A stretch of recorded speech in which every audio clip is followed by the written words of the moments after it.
Taoiseach, I want to ask if there was any discussion at this summit about Nord Stream, in particular the blowing up, destruction of Nord Stream, which had such devastating impacts in terms of for people, with the increase in gas prices, which was a consequence, and the largest single discharge of methane that the world has ever seen, with significant environmental consequences.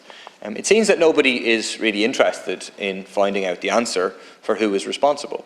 There was a recent vote at the UN Security Council with the US and several of its allies abstained on a motion in order to block a resolution providing for an independent international investigation to find out who is responsible. So was this discussed at the summit? Does the Irish government agree with the idea of an independent international investigation, and will they support efforts to create one?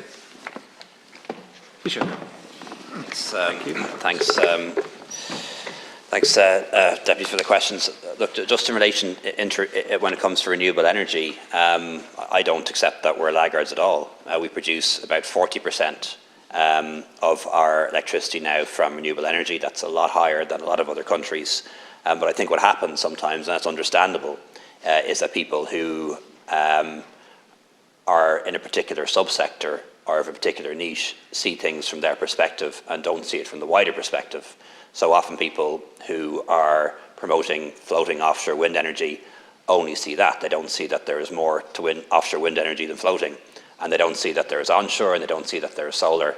And I think if we look at things from the point of view of the public interest, we should look at things in the round.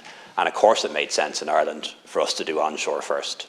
And that's why we're doing offshore later, because it was the quickest, least expensive and most efficient way to do it. Other countries that are more densely populated or of different geography weren't able to do as much onshore as we did, so they went offshore. And I think that's the way we need to see it. And again, as I mentioned earlier, one period in recent weeks, 10% of our electricity coming from solar, and a lot more that can be done there, and pretty quickly. Solar can be done very quickly. We'll have huge amounts of solar in Ireland before the first new offshore wind farm is actually built, because it can be done in months or a couple of years rather than 5 to 7 years, which is probably how long offshore and floating offshore is going to take. Aware of the report in the Sunday papers about us having the highest cost.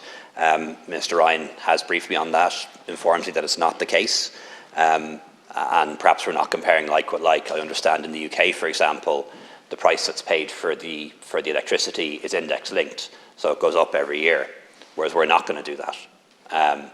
So it might cost more at the start, but because it's not index linked, it gets cheaper over time, if that makes any sense. But I'll let the economists work out the detail of that. But he assures me that we are getting a fair price. Deputy Hall, you asked about Mara. I think the answer to the question is yes, and I know they are recruiting, but I don't want to swear to that at the moment, so I'll make sure that the Deputy gets a detailed reply from my office about that.